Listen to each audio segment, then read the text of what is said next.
Hello viewers and subscribers, this is Video Television.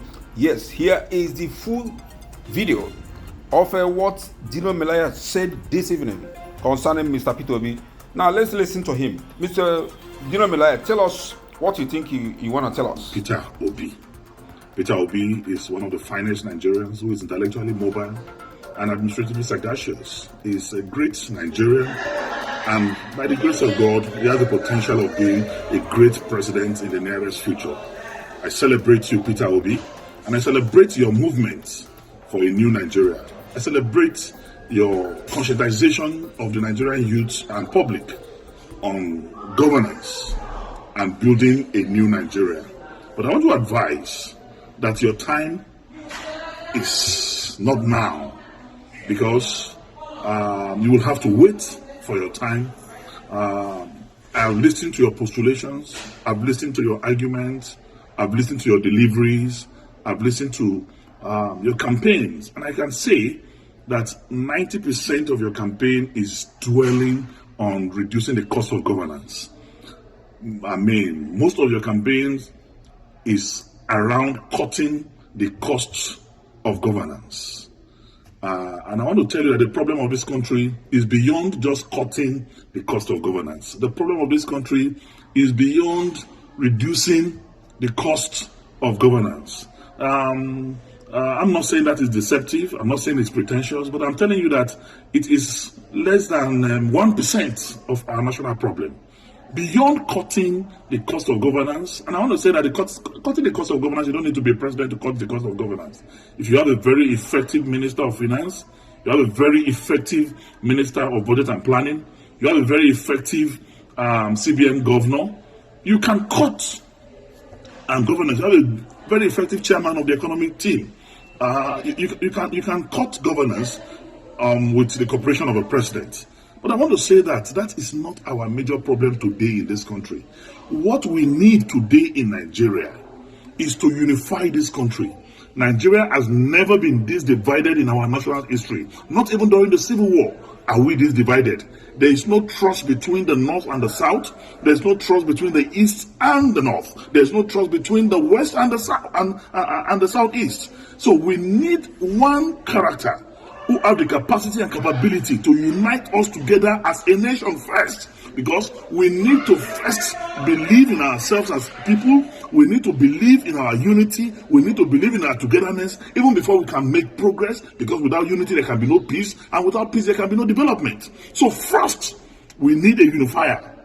Who can unify this country? Today I want to ask sincerely Peter Obi and his supporters, can Peter Obi be trusted by a typical Katsina man or somebody from the northern part of this country? Can he be trusted as an Igbo man by Middle Belters, by core northerners? The answer, in every sincerity of purpose of heart and commitment, is no. So we need one Nigeria who is going to be trusted by every part of this country, who the North will believe in, who the South will believe in. And that person, without blinking my eyes, is Atiku Abubakar, who, when it was dangerous for any northerner to talk about the issue of devolution of powers, when it was dangerous for any northerner to talk about the issue of restructuring, he did, with every boldness in him. Today, Atiku Abubakar married a Yoruba man, have Yoruba sons. Atiku Abubakar married Igbo woman, he has Igbo children. Atiku Abubakar married Hausa woman, he has Hausa children. Married a Fulani woman, he has Fulani children. He's a pan-Nigerian, he's a true African Nigerian man.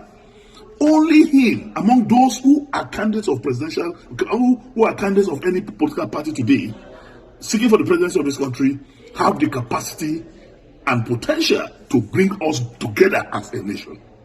So I want to say, it is time for us to think.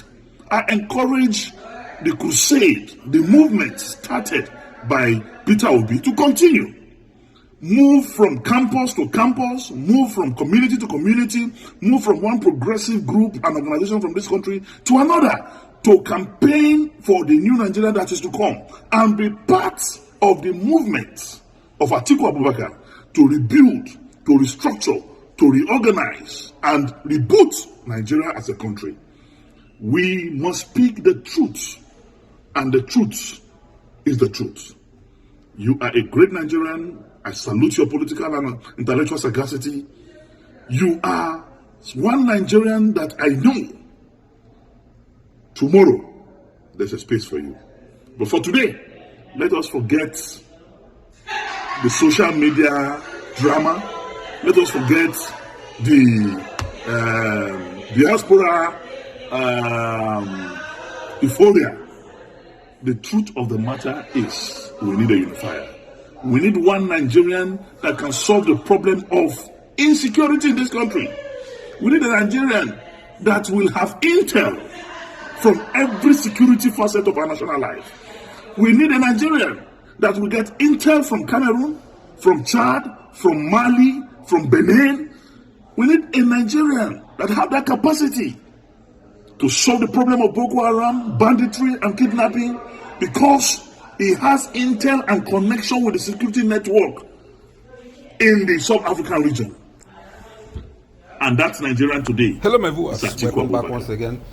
We have just listened to the full video of what Dino Melaye said this evening concerning Mr. Peter Obi's presidency in the coming year. Yes. So, this is what Nigerians had to say concerning what Obi's movement has become. I don't know, maybe they are jittery. There is fear in the political camps of the opposition and the rest of them that they are now coming out to ask Mr. Peter Obi to step down, because they have seen, I think they have seen, I'm not implying, I think they have seen that Mr. Peter Obi's profile is spreading like a wildfire across Nigeria, everywhere. Just this evening, I saw some youths in Kaduna raising Peter Obi's billboard in Kaduna State. Yes, that's in Kaduna State. It's unbeatable. It hasn't happened before, but it is happening right now in Kaduna State. You can imagine the level of awareness, the level of political awareness of Nigerians right now. Nigerians actually want change. They want change right now, and they believe that Peter Obi represents that change. You know, a lot of other political bigwigs across the country, they have come out to ask Mr. Peter Obi to step down, to forget about his presidential project. The former governor of Niger State just came out last week to make a similar statement that Mr. Peter Obi is a good man. You know, one striking thing about all of them is that none have been able to say that Obi is a bad man or he is not qualified to be president of Nigeria. But each one of them will always say, oh, Mr. Peter Obi is a good man. And he has what it takes to be the president of Nigeria. But then again, they will say, oh, it's not time yet. Maybe he could wait for another 4 years, another 8 years to come and rule Nigeria. And this is what we get from these people on a daily. But unfortunately for them, the Obi's presidency is now anchored on the masses, because it appears that it has become a movement, a kind of a new black movement, you know, that is being championed by the masses of this country. And we are seeing it in our very, everyday life, seeing what is going on. If you go online, it is about Mr. Peter Obi, Obedient Group. That is the name of the group. Obedient Group, that's the name of the movement. And they are sweeping the entire social media. They do not end there. They move out, out there offline to still project what they are saying online. And we are seeing it happening. I think that has sent a cold shivers down the spines of political oppositions to start calling on Mr. Peter Obi to slow down and step down. But of course, there is no going back, because the movement is not about Mr. Peter Obi anymore. It's about him deciding to run or not to run. The masses, Nigerian masses, have taken over this as a project, because most of them that are campaigning here and there, giving out offices, they are not even being given any money. Yes, last week, just a woman in Jos Plateau State surrendered her office just for Peter Obi's campaign office, and they say, oh, Mr. Peter Obi does not have structures. People are donating, people are giving out their offices, their homes, to become Peter Obi's campaign offices or structures in their respective local governments and the respective states. It is happening right now, and for the first time, we have army of youths that trooped out for their registration of a voter's card.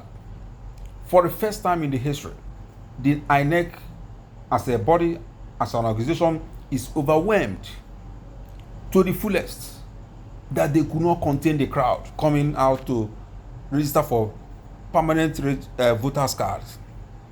And we are seeing it for the first time since 1999. It hasn't happened before. Well, I say since 1960, 1963 or thereabouts, 64. It hasn't happened before now.